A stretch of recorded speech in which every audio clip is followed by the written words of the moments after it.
Hello, everyone, and welcome back to another episode of Play, Pause, Rewind, our 111th episode, or 111st, as they say in the Shire. Apologies for the bit of a delay here. Last week was a crazy work week, and then we had some technical difficulties on my end earlier in the week. But we're here. Yeah. We're here for another episode. Niles, how have you been the last 3 weeks or so? Been good. Been busy just like you. We've done some nice camping in Colorado. It's a beautiful time of year to do that. And yeah, the only thing really on my mind is just get to the end of the month. Just get to the end of June, and then things will reset at work and everything will be kind of rebalanced. So it's life is good overall. It's just a little stressful at times, but I can't really complain.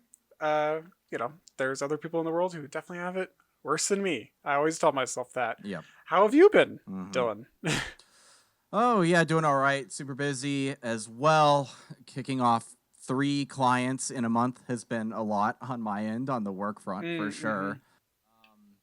And news in the world is horrible as always, but solidarity with all the anti-ICE protesters protesting all across America right now. Kudos to you all for standing up for your immigrant community members. Fuck ICE, bunch of fascist little piggies. Yeah. They can go fuck themselves. Also, thoughts with Palestine as always. Thoughts with the people of Iran right now as well. Yeah, and I mean thoughts with the people of Israel too. I will say that. But yeah, there lots of complex shit going on in the world. That's not fun to talk about, but that's not what we're here to talk about. No, it's not. It's not. But I did want to touch on it because we touch on politics. A lot has happened in the world since we last recorded. But as you alluded to, we review movies here. And this week, we are reviewing a movie, the latest Wes Anderson movie, the Phoenician Scheme. And the latest from writer-director Wes Anderson, directed by Anderson and written by him and Roman Coppola. The Phoenician Scheme stars Benicio del Toro, Mia Threapleton, I'm sorry, I'm sure I said that wrong, Sarah, and many, many other familiar faces, both Wes Anderson regulars as well as many newcomers. The film follows international businessman Ksa-Ksa Korda and his daughter, who is training to be a nun, as they embark on an adventure to thwart a sabotage scheme against Korda's latest development project. Niles, what are your initial thoughts on the Phoenician Scheme? We've talked about some Wes Anderson films before. The last one we reviewed, I think, was the Asteroid City. Episode 68. So if you guys have seen that movie, I encourage you to go listen to that because I'll always say it because I think all of our conversations are fun. I have fun having them with Dylan here. These are always enjoyable for me. So we hope you enjoy listening to them too. But go check that out. And yeah, I generally, I usually enjoy Wes Anderson films, most cases. There's just been a few exceptions, I think, in his work. And I haven't seen all of them. I just looked it up. This is his 12th feature film. That is so many. That's crazy. But I love his general aesthetic and vibe. They're always just so appealing to me. I love the way that he uses color in his movies. They almost kind of force the viewer in a lot of ways to just rewatch the movie, rewatch certain scenes because he uses the colors and the framing, the shot composition to convey so much symbolism, so much meaning, so much feeling. And I just love that about all of his work. Like Asteroid City, there's so much color there. It's so vibrant. This movie is not as vibrant. It's kind of muted in a way. It's a lot of beiges, lots of pastels, lots of grays. Yeah, lots of grays. So the color isn't as prominent, but it's there. And I wish I had a good read on what does the color tell you in this movie, because I feel like it always kind of communicates essential things about each character and their journey. So I definitely am going to rewatch this just so I can see that, get a better sense of what that color is trying to symbolize here. But I really did enjoy the Phoenician Scheme. Shot composition, as always, is excellent, as in all of his movies. Every shot throughout is like, it's well thought out. It's symmetrical in many cases, and sometimes it's asymmetrical. But like he frames the shots in such a good way that it's like it just trains your eye to go to the right place. It's just like you don't have to do a lot of looking around the frame. It's like where to look. He's telling you where to look. And so I thought he did a really great job with this one, and he hits all those similar beats that you're generally looking to expect in a Wes Anderson film. Fast-paced, complex story with lots of quick, quippy dialogue, eccentric characters, and then some familiar faces. You'll see a Bryan Cranston or Willem Dafoe or Scarlett Johansson in there, and some other people. Tom Hanks will show up from time to time, and I just love that he's got these kind of regulars that he comes back to. And so the movie, I think it hits all those familiar beats, excels in many ways, and I think it's a lot funnier than some of his other movies too, and bolder in some ways too, especially like on the violence front. I feel like that's generally kind of something that he glosses over in a lot of his films. It's like on the periphery, and here it's like, nope, scene 1, there's some violence, and you're gonna see it. But yeah, what are some of your initial thoughts, Dylan?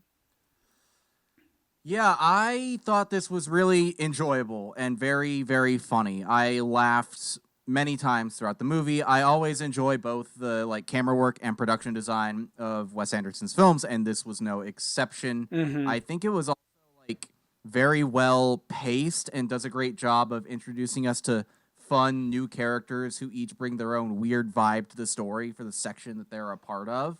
And I will say, like, we saw this on Sunday, yes. I believe. And I think there's probably still like so much to unpack and pick up on that a single viewing isn't enough to, glean. Yeah. And I kind of felt this way about Asteroid City too. I almost felt like I did that movie a disservice in our review by only having seen it once, and I kind of feel like I'm doing the same thing here again. There's so much detail, and it's so well thought out that like thoroughly enjoyable in my opinion. I had a really great time. But yeah. Yeah. I totally get what you mean though, cuz like I think if you and I watch this movie like 2 more times, like we could write like 20-page essays on like the symbolism of the color and like the complexity of like, or just like how the story is like trying to like talk about like wealth and excess or religion. Even like there's lots to unpack in his movies. Even like the imperialism of like American business empires too. Yeah. Like how that affects the rest of the world. It's a big part of the American legacy in the latter half of the 20th century and beyond. So it's like, it was interesting to see that explored in this tone as well. Yeah. I think like if I did have like an issue with this movie and some of his other movies, we're kind of dancing around this point, is that sometimes it's just not super digestible or easily digestible. Like, I think that viewers, like what we're saying here, you need to watch the Grand Budapest Hotel more than once to get the full effect and to fully appreciate the artistry, to really kind of understand, okay, it's a story within a story within a story, and the characters, they change in this way and the color is represented that way. Like if you're really going to nerd about it, like you do need to, like a lot of his movies, this one included, you need to watch it a few times. And again, yes, Asteroid City, so much content, it's so rich, so much happens so quickly. It's I think that movie's like, I don't know, an hour and 45 minutes, and there's so much that's packed in there. And here with the Phoenician Scheme, like to really appreciate this movie, I think you do need to see it a few times. But we'll get to that in the future, and we'll come back to it. And if there was one other thing that I can say that is a kind of more of a complaint, I like deadpan delivery. I think it's hilarious, and I think it really, Wes leans into that. He loves that stuff. Like he loves dry comedy, and so like all of his characters kind of have the same line delivery, like in all of his movies, even this one. And I think there does come a point in the film, at least for me, where I'm like, okay, can I have some more peaks and valleys in the way that the characters are talking, like emote a little bit more? I don't know, but that's it's like a very dry affectation that everybody talks in. Yes. So do you think it would work more for you in like a short film format than a feature? Like it's just too much? Maybe, yeah. Okay. And I mean, I'm really just kind of looking for something to complain about, because I liked this movie and I like Wes Anderson overall. I think he's very creative. He's got really imaginative stories. Like, I love Grand Budapest Hotel. I love Moonrise Kingdom. I love Fantastic Mr. Fox. And, the Phoenician Scheme is, I'm going to come back and watch this for sure. I think it's a fun movie and there's a lot to unpack here. Yeah, I would say this is an easy recommendation for me. I had a really good time with it, and I think most people will enjoy it. Also, our theater we saw it with, everybody was laughing and having a good time. And like, if you like Wes Anderson, you'll especially enjoy it. But you've probably already seen it. Yeah. If you like Wes. Any other thoughts before we hop on into spoilers? No, let's jump on in. All right. You want to do a little plot recap? Yes, just to set the scene for everybody again, in case you haven't seen it in a little bit. So, with the tutor Bjorn and his daughter Ksa-Ksa Korda stakes his fortune on a risky business venture that would overhaul Phoenicia's infrastructure with slave labor. And however, government interests, I'll just say the government, attempt to thwart his venture. Yeah. I think it was like a coalition of government and other private business interests as well. I think you're right. It was like called like Excalibur or something. Yeah. And he does believe the slaves receive a stipend, just for the record. Fair.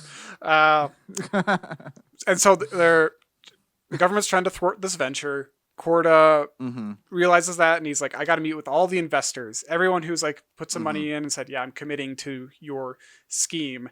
And he's meeting with them in quick succession to secure those initial investments and hopefully an even bigger one from each one. There are several assassination attempts made on his life throughout the movie. Many of them are successful, but he survives. He comes back. He keeps coming back, which is such a great bit. But the movie ends with him securing the business deal at the end at the cost of his entire fortune. But by putting in all that investment, he eliminates the slave labor. He eliminates the famine from the plans, and it's actually going to be a good infrastructure deal. Yeah, like I love that the famine that you mentioned. That's why I find the dry affectation stuff so funny in this movie, because she's like, this land is full of famine. He's like, yes, we did that. Like, what do you mean? It's like, we caused the famine. Yeah, right. It's such good delivery. Yeah. Benicio del Toro crushes it in this as the lead. Has he been in Wes Anderson stuff before? I have not seen all of Anderson's films. Yeah, he's been in a few. I'm blanking on the exact roles, but yeah, I remember him being... God, what is that movie? I remember a very particular scene of him like in black and white in a jail cell negotiating with... Oh, was it the most recent Wes Anderson? It must... I didn't see it. The French Dispatch. Oh, that's what it was. It was the French Dispatch, yeah. Okay. Yeah, I missed that one. But I also love like the way they sabotage Korda's scheme is by like manipulating market prices. Yeah. Remember it, like the little screw... They're just like, well, we'll buy a bunch of these or whatever, and then we'll cause the price to go up. And so I guess the cost of the infrastructure project he's trying to build has gone up, and so he's trying to close the gap by convincing every one of his associates to increase their investment. Was my understanding? I think you're right there. It was a little confusing, but yeah, it was something about market manipulation and. Yeah, it gets a little messy, a little hard to follow at points, but the characters are so funny, and there's so many great moments. There's so many great bits throughout this movie. Like one of Michael Cera's character in general is hilarious. As Bjorn, the tutor, who ends up being a double agent for the government, but yeah, he's like a CIA agent. He says like, "Oh, I'm mostly the exact same as you've seen me already," and then he just completely different. Yeah, he just takes off the glasses, messes up his hair, and the same guy. And I just love like. One of my other favorite moments was the game of horse between Korda and the prince, and Leland and Reagan, which are the first investors that he visits to say, "Hey, we need some more." It's so funny how that just progresses. Oh god, yeah, it's so great. Like Riz Ahmed, it plays the prince, and he's great, and everybody's great in this scene. But I love that Korda suggests the game of horse as a way to like win. And win them over, like, and he's trying to get out of a jam, knowing full well that he's completely atrocious at basketball and cannot make a shot, and that the prince is also equally or more atrocious. I also love the entire time they are discussing closing the gap. They are doing so from opposite ends of a gap in the railway line. Yeah, there's like a little double meaning. It's like, oh. Are they also talking about who is going to lay down the last little bit of track in this tunnel? It's so funny. Well, what's adds to the humor too is it's just like they're playing basketball in a mine. Yeah. Like, out of all places, you have a hoop on a rail car in a mine. Like that's just such an absurd place. They just had the backboard to mount on the rail. Right. They just had it in storage. It's so good. Oh, I love it. Yeah, and then I love there's this recurring bit through the entire movie.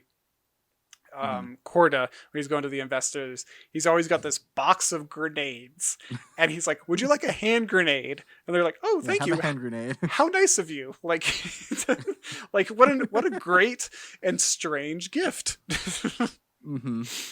Yeah, well, and he says he uses them like instead of bullets or something at one point. He finds them like cheaper or more effective than using bullets. Well, maybe in some instances I can see that. That's such a good one. And then we have some freedom fighters too. I can't remember the name of the communists. Yeah, the communists. Like he goes to the second investor. It's like a casino or something like that.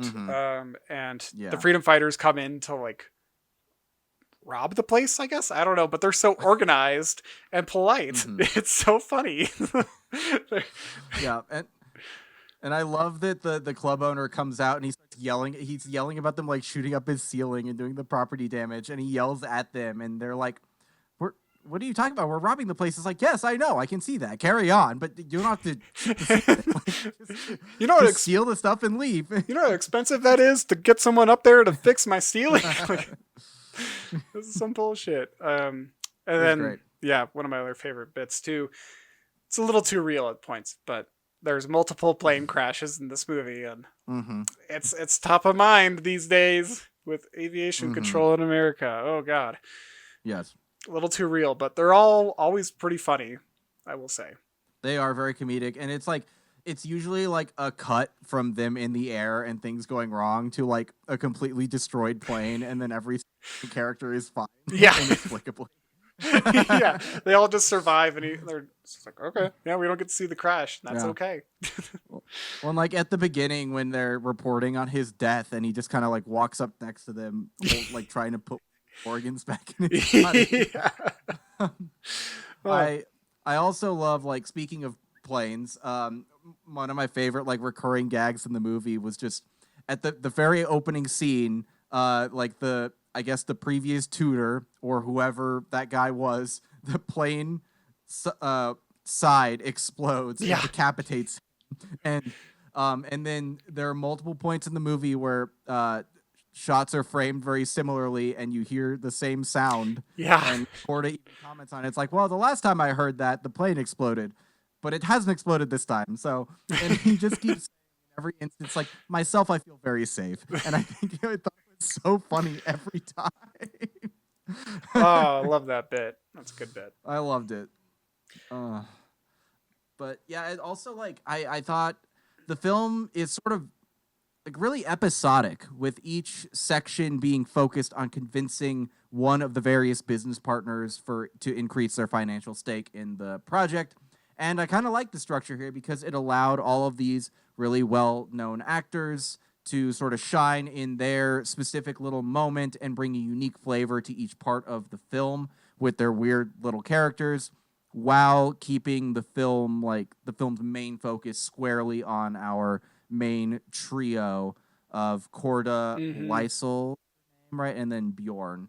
So it was just like it played into the pace, feeling so good because every 20 minutes or so we were getting like a fresh feel to the story. Yeah, yeah, and it's kind of an effective way to chop up the movie into chapters, into kind of acts, so you can kind of see the progression of it, and you're keeping up with everything too. Like between every transition, it was like a flash on the screen, like here's the schedule, here's where they're going, here's the investment they need, and here's how much they got. You know, and so you're kind of doing a little bit of math in a movie, which you're like, oh, why am I doing math? But it's okay, you know, because you know it's gonna be fine at the end. And but yeah, it feels episodic, and it also feels a little different than his other films. Like I think he is pretty structured in general, Wes Anderson, but I feel like his other work, like if you look at Asteroid City,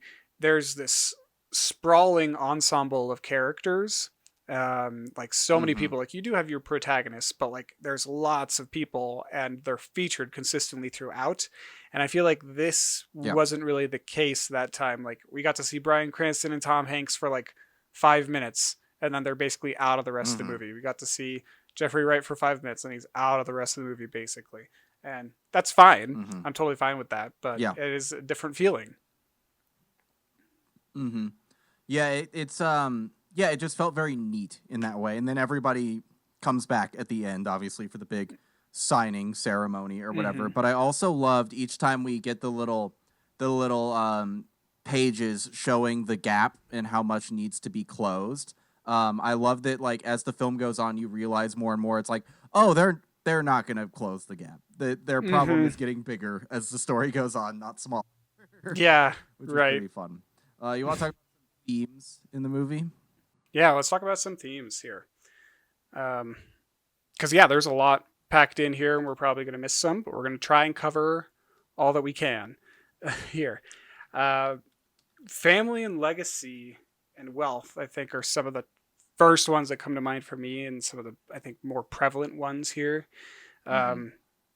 Family is very prevalent here because, like, Korda, he has like 10 sons and one daughter. Like he's got such a big family, but like they all kind of feel distant from him, and he wants to bring his estranged daughter Lysol back in for her to inherit his fortune and help him with this new business enterprise. And you know, over the course of the film, Korda recognizes that, or I feel like he recognizes that his true legacy isn't his money or his wealth or anything like that. It's his family. And it's the contributions he gives to the world. And yeah, I think it's a pretty powerful theme in this movie. It's pretty prevalent.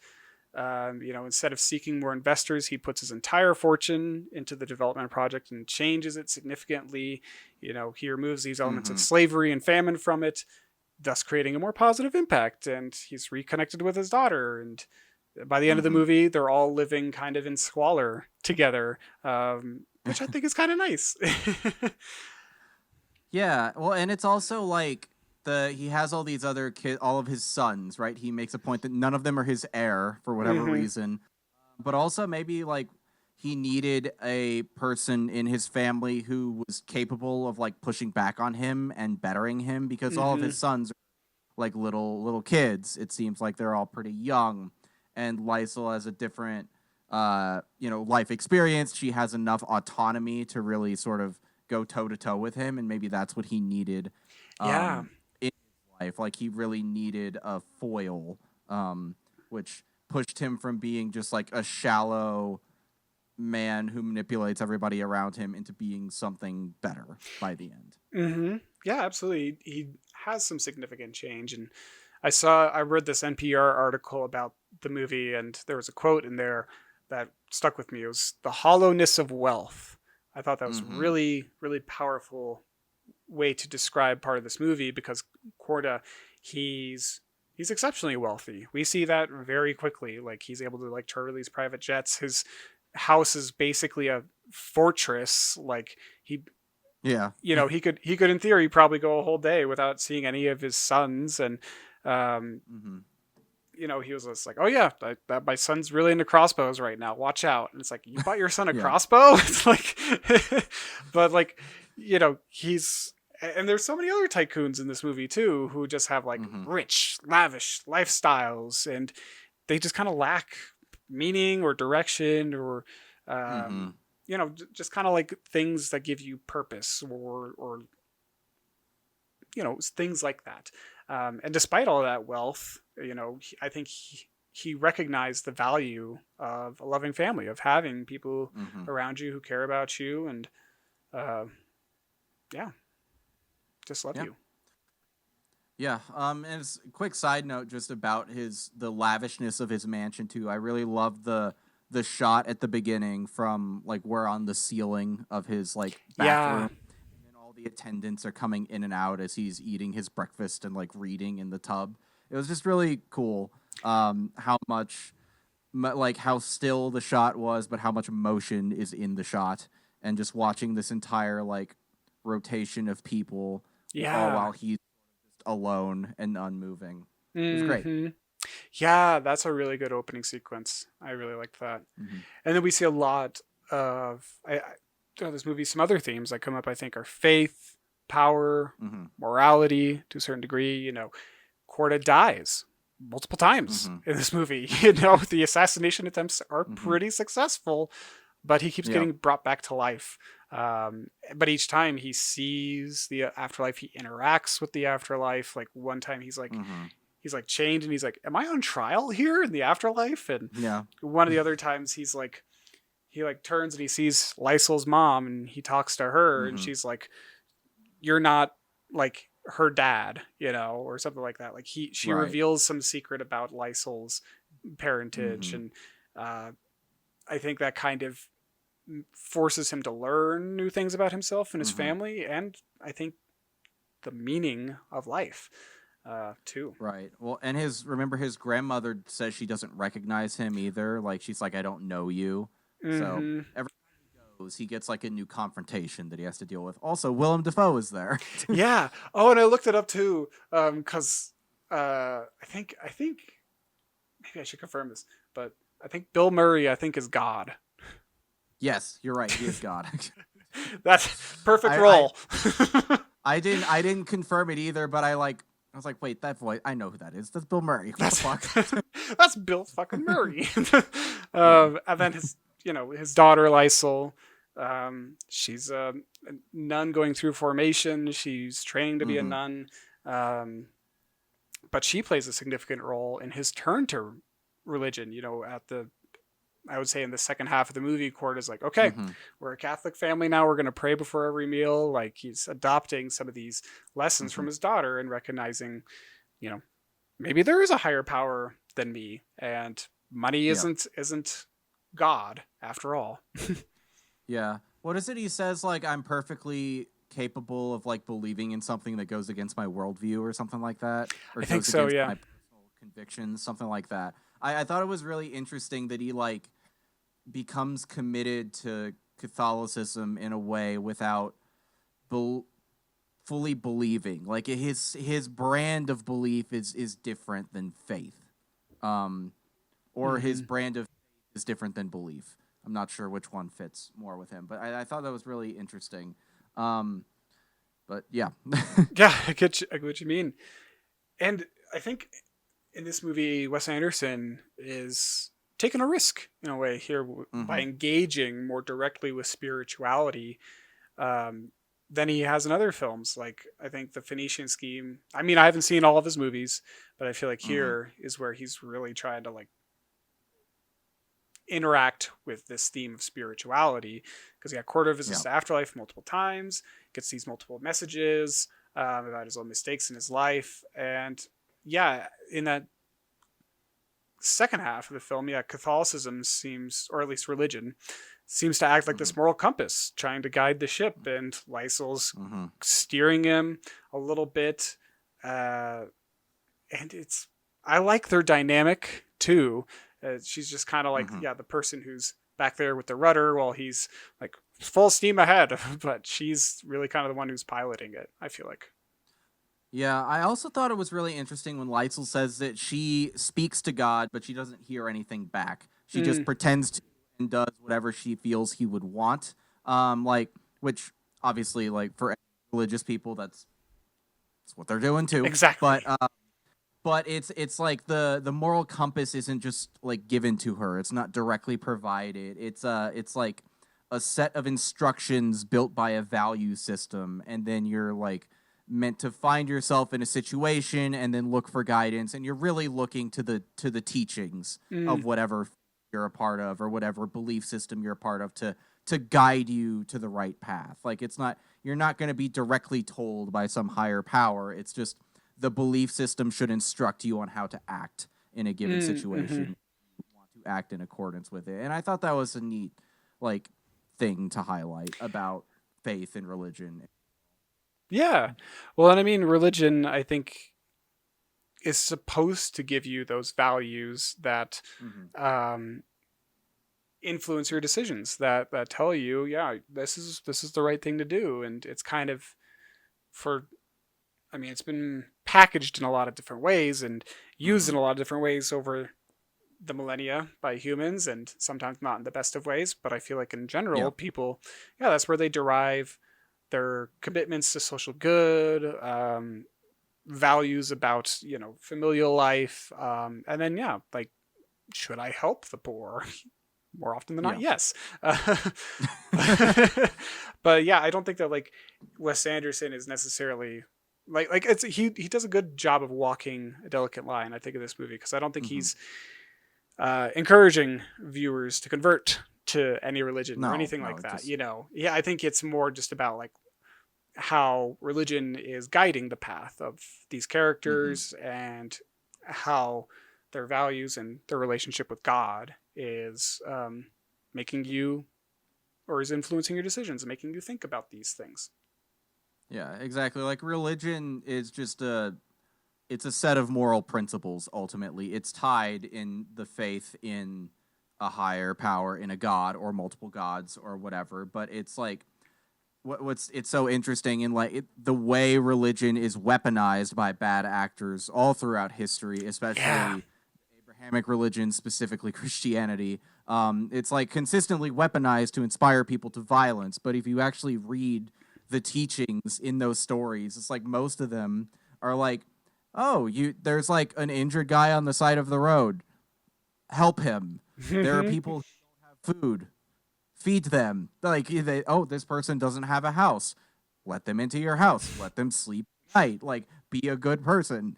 And they're like the heart and core of what is supposed to be done with all of these stories is missed, because so many of the people who claim to be like faithful and religious and devout are so cruel in their day-to-day lives and use that religion as a tool to like inflict suffering on other people, which is disappointing, I would say.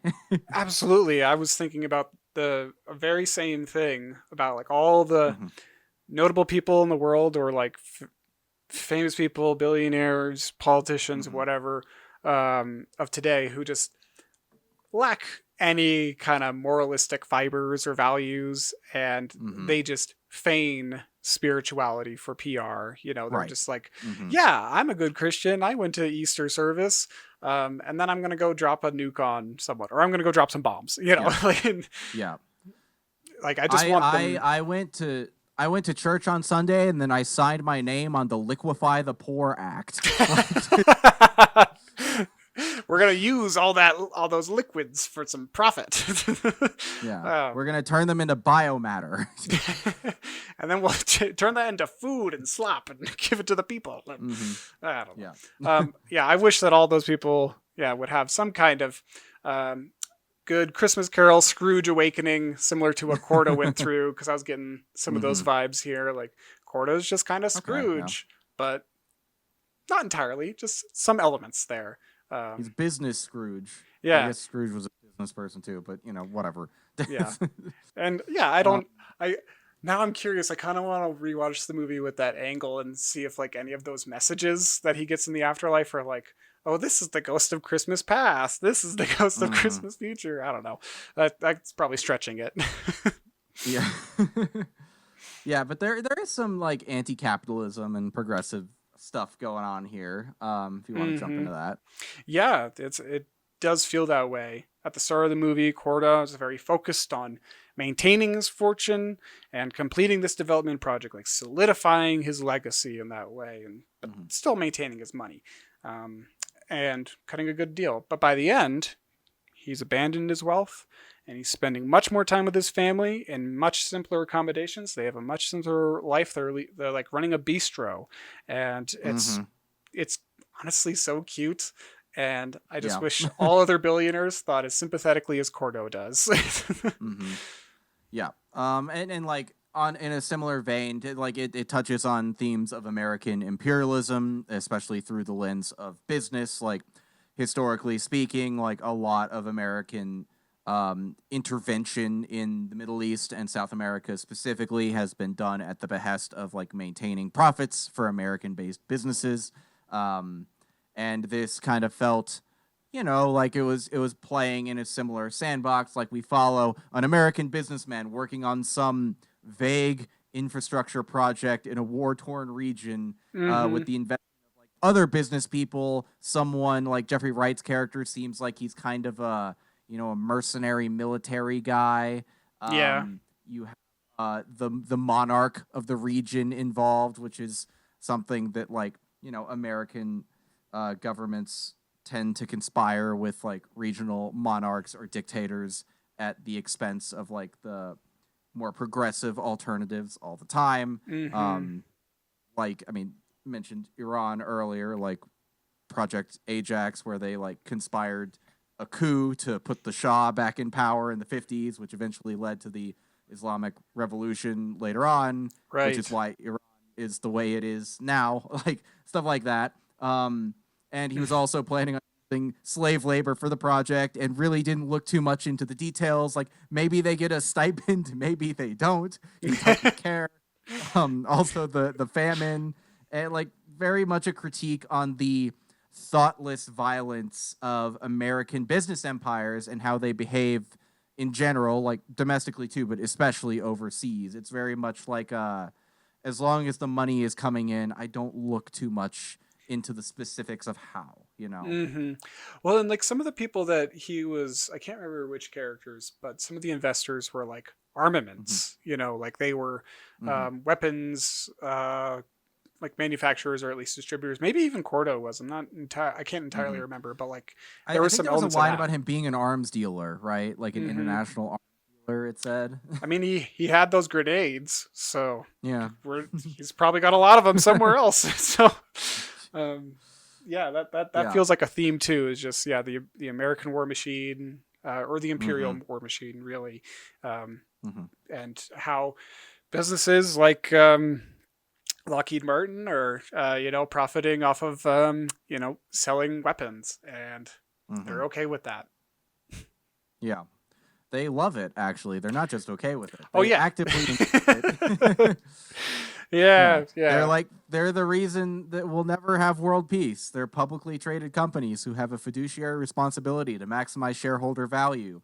Their most profitable products are bombs, so they have a legal responsibility to their shareholders to ensure that there is always war, so they can always sell bombs. Exactly. And that's a thing. That sucks. But one other thing, like one theme I thought this movie was talking about too is like maybe not returning to your roots necessarily, but returning to the roots of your happiness, about what makes you you. Like Korda tells the story at one point about how he used to spend a lot of time with the kitchen staff when he was a kid, and he said like they would at least pretend to, you know, laugh and tell me stories and enjoy my company. Right. But he said he betrayed them. He told his father that they were stealing, which they were doing. And then he lost the, you know, kinship with them, and then his father beat him anyway. And I think like he I think that's an interesting point to be made about people like climbing the social ladder in a sense. Like he was choosing to follow in the footsteps of his father and choose the life of this wealthy like um, businessman, and in so doing, like he gave up all of the potentially genuine connection he had before, and was still punished by a father who probably did not love him, right? Mm-hmm. And at the end of the movie, he decides to forsake all of his wealth on this massive project and returns to a kitchen that he now runs with his daughter with substantially less wealth, but he seems happy. You know, they sit down for the little card game with the little glasses of, and they just play together, and it just felt so human and sweet that it's just like, oh, they've found their place, and they're just gonna live and like get joy out of life. Yeah. Oh, it's so wonderful. It's such a great ending to the movie. I love that epilogue. Yeah, it's a great tale. Even when you like boil it down, it's like it is just Christmas Carol, but different. You know, it's a man who's a business tycoon who eventually just gives it all up for his family. And we need more of those stories to convince, hint, hint, wink, wink, to the people who have all the money. Please give it up. Yeah. Well, and for the sake of the project, too, which I found very interesting, I'm like, it seems like he really believed in whatever this was. Yeah, this infrastructure deal. Like, he's like, this is going to revolutionize Phoenicia. It's going to be great for the area. Yeah. Well, and we don't even touch on it all, but he has a brother played by Benedict Cumberbatch, right? Who's trying to assassinate him the whole time. There's the whole plot about how people think Korda has killed all of his wives, including Lysol's mother. He claims he didn't, but he may have been the reason she was killed. I love the fight between Korda and Nubar at the end, too. It's silly. Very funny. Yeah, they're like tossing and tumbling and just like falling downstairs. It's very silly. Yeah. But any final thoughts on the Phoenician Scheme? Go watch it. That's what I'll say. I mean, I'm definitely going to go see it again when it's out on streaming. I feel like, this movie had its time in the sun, and I feel like it needs more time, though, because I think it is a good story. And I'd encourage people to go check it out. It's fun. Yeah, likewise. I had a really great time. I'd recommend most people go see it, I would say. But with that, let's transition into some other stuff we've been doing. Niles, what have you been watching or playing or reading lately? So, a few things. Not too much new stuff. The new stuff that I have been watching, I think I've talked about her before. Philomania Kunk. That's her character name. She's a British actor. She's hilarious. She does like the series or just this character bit where she just like interviews historical experts on things and just like totally messes with them and like just like a sincere but like very funny way. Like she'll like be talking to someone like a Renaissance expert and be like, so what was the Rennie sauce? What was that? Like, you know, I think I've seen like memes of her on the timeline or like little clips. She's so great. I love her. She has like another like hour-long special or movie out now that's like called Kunk on Life, and it's more of the same, but I think the material is pretty good. I encourage people to check it out. I had a blast. I was laughing the whole time. The only other really new thing that I've been watching has been The Last of Us Season 2. And I'm not finished with it yet, but a little over halfway, and I gotta say I'm liking it a lot. I haven't played the games. I know the beats that are coming, and that second episode, yeah, that hurt.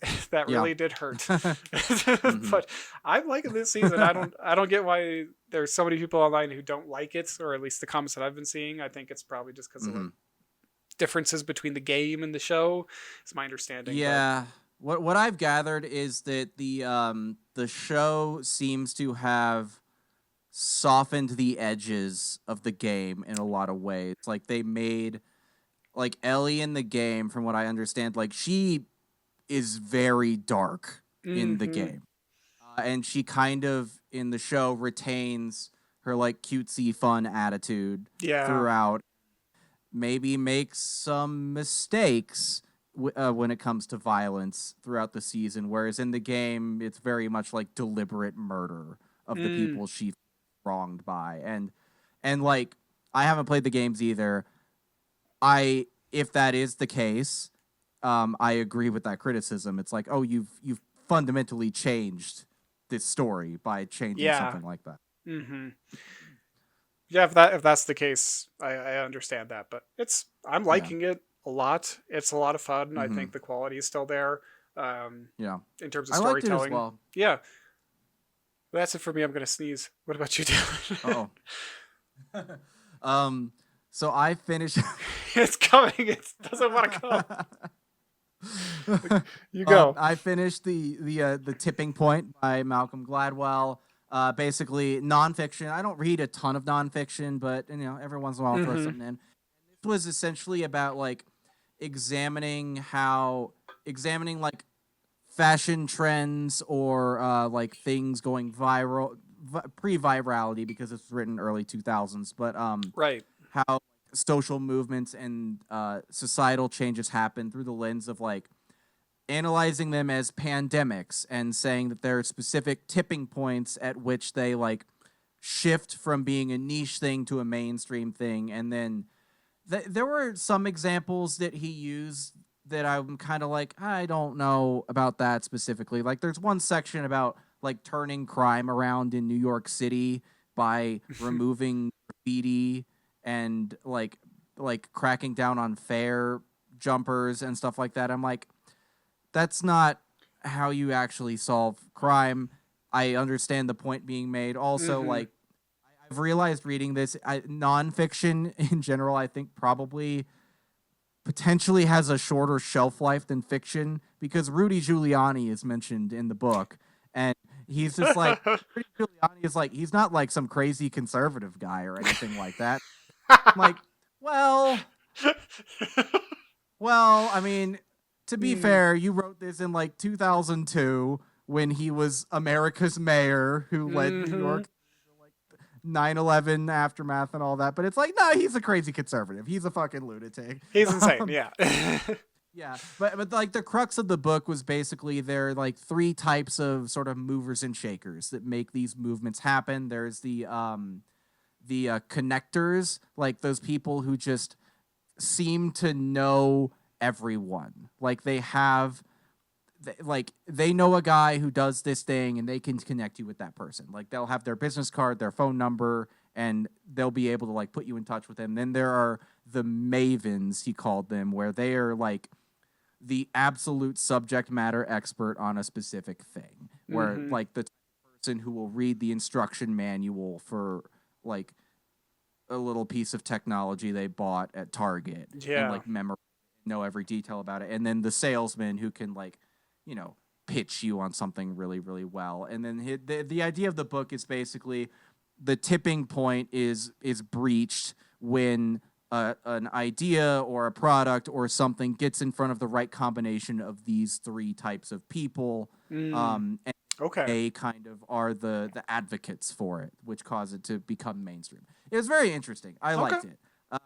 Right on. Also, I have Halo Infinite has an event going, the Halo 3 Classic or something. So they brought back a bunch of Halo 3 maps. They removed sprint from the game mode, and it really is just like playing Halo 3 within Infinite. And I've just been playing a bunch of that. Nice. Feels very nostalgic. I like that. Having a good time. Yeah. I also rewatched La La Land for the first time since in theaters many, many years ago. Ryan Gosling, Emma Stone, musical about jazz and Hollywood. A lot of people say La La Land sucks. I think La La Land is great. I love La La Land. I'm a defender. I love that movie too. Sweet movie. It's very sad too. The ending just like hits, but it's great. Mm-hmm. I also went to see the movie The Life of Chuck with Tom Hiddleston and Mark Hamill and a bunch of other people. Very interesting movie. I don't even want to, like, you kind of just have to see it because, like, oh, bless you. It finally arrived. It happened. It's like, explaining it too much would kind of ruin the experience of it. You just kind of have to like watch and feel it, in my opinion. I found it very moving. And I have been reading the comic book Supergirl Woman of Tomorrow, which is the comic run that is supposed to be serving as a large part of the inspiration for the upcoming Supergirl movie for the new DC universe. So I was like, oh, I'll finally read that. It's pretty fun. It's like Supergirl and this meets up with this young alien girl whose father has been killed, and she wants revenge on the guy who did it. Mm-hmm. And so the two of them are just like on a galaxy-spanning quest together. It's very neat. Yeah. Liking that a lot. And also because I'd never seen them, and I want to see the new one that's in theaters right now, I have watched for the first time 28 Days Later and 28 Weeks Later. Ooh. I enjoy them both. Right? 28 Days Later, I agree with the consensus. It is probably the stronger film. It's pretty great. Unfortunately, the version I bought was not super high definition for whatever reason. I don't know why, but it kind of looked bad. But that's okay. The movie was still great. Yeah. Well, Murphy. I think like some of those scenes, like the bridge scene where it's just like empty, like they filmed some of that movie with not the best cameras, I think. But I think that there's probably some versions that are probably not the HD version, but like it was a very low budget movie and they still were able to get some really great shots. Like that bridge when everyone's gone, they filmed that like super early in the morning, really like low quality it was like 4 a.m. in the morning or something. No permits and nothing. It's pretty wild. They figured out how to do it. Good for them. Yeah. Love that. And also 28 Weeks Later is a completely different vibe. What I found interesting watching them like back to back is like 28 Days Later, we start after the outbreak has occurred and we're just like in apocalypse. It kind of starts in a similar way to how The Walking Dead starts, which I think is interesting. But it's cool because like in 28 Weeks Later, the whole original outbreak has like happened and run its course, and then we get another outbreak as a fallout from the first one. But it's kind of interesting that we see in the franchise order like the aftermath of an outbreak followed by a movie about an outbreak, but it's not a prequel. I just think that that relationship between the two is very interesting, and I think the idea of the sequel, like trying to recolonize the place that was overrun by a zombie-ish outbreak, is a very interesting premise, in my opinion. Maybe wait a bit longer than 28 weeks. That seems a little premature to try to do something. And, maybe that's part of the point, because it all goes to shit really quickly. Yeah, it's so great. I love that movie. There's a part of me that likes 28 Weeks Later just a little bit better than 28 Days Later, but I acknowledge the original is better than the sequel. Yeah. I just like the sequel because of those reasons you just stated, because it's like you're coming out of the outbreak, everything's cooled down, and then it happens again when you're trying to take the land back, and it's I think it's really cool. Yeah, there's so many actors in 28 Weeks Later too. Like became huge after that point. Mm-hmm. Jeremy Renner, Rose Byrne, Idris Elba. Yeah. Isn't like Chris Rock in that too, or something like that? Like the helicopter pilot. No, he's not in there. I don't think so. I think that's a different dude. Oh yeah, I'm getting that mixed up probably. I don't know. But yeah, lots of big names. Christopher Eccleston is in the first one. The first reboot Doctor Who is that military guy from the end. Oh right, yeah, that guy. Yeah, that was a very upsetting turn for that movie to take. I've watched enough zombie fiction to know when they show up to like the place where the military guys are in control. I'm like, well, there's something's gonna go wrong here. I understand this genre.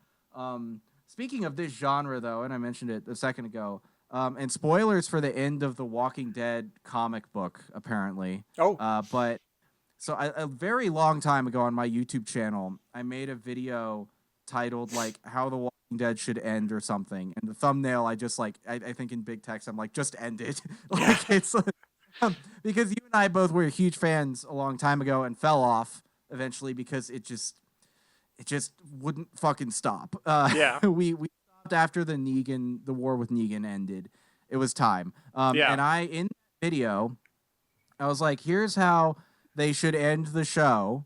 And it's like you like, wrap up whatever conflict they're doing, and you have your final moments with all the characters, and then you have a flash forward to, in my version, because of where the show was, like Judith, the little baby girl, being like an adult, standing over a grave, which I was like, it would be Rick's grave. And then she puts on the like cowboy hat and walks back into town, and then the camera like pulls back and you see like all of the towns and the connected infrastructure that they've built together like over the years, and like you see the like birth of the new world that they've done.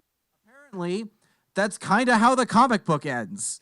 I'm like, I was just like, for some reason I put on a YouTube video about how like The Walking Dead nailed its ending or something, and I'm watching it and I'm like, holy shit, that's crazy.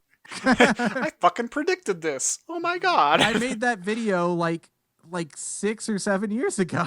Yeah, damn, you got some foresight. I guess ended and was meant to end because it's an ending. Yeah. Unlike the show, which refused to end. Yeah. It sent all of the characters off into various spin-off shows to continue the franchise forever. Yeah. It's like, please just stop.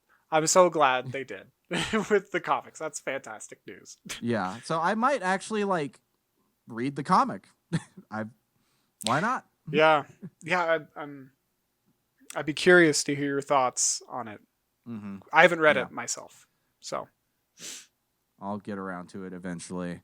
Yeah. But that's gonna do it for us this week. Yeah. On the show. And we will be back for sure to review Superman. That's 3 weeks away, so we might, if time permits, do another episode in between, either next week or the following week. Maybe we do 28 years later or F1 or something, but for sure we'll be here for Superman. That will be the week after July 11th. So we'll wait again. Sorry about that, but scheduling wise, I don't want to like come back 2 weeks after Superman and Fantastic out and then we're behind on everything. So yeah, exactly. Like, it'll be fine, but we'll see how it goes. I'm excited for Superman. Got high hopes for it. I think it'll be a good movie, but we'll see. Me too. Until then, Niles, where can people find you online? On Instagram at Niles Got No Styles. What about you, Dylan? Where can people follow you online? On Instagram at DylanD1026, on Twitter at D-Day Movies, on YouTube at D-Day Movies. You can find both of us here at Play, Pause, Rewind, both on your podcast platform of choice and on YouTube, as well as on our second channel, Play, Pause, Rewind videos. This has been a fun conversation. We'll see you guys in a few weeks for Superman or maybe something else. See y'all later. Bye. Bye.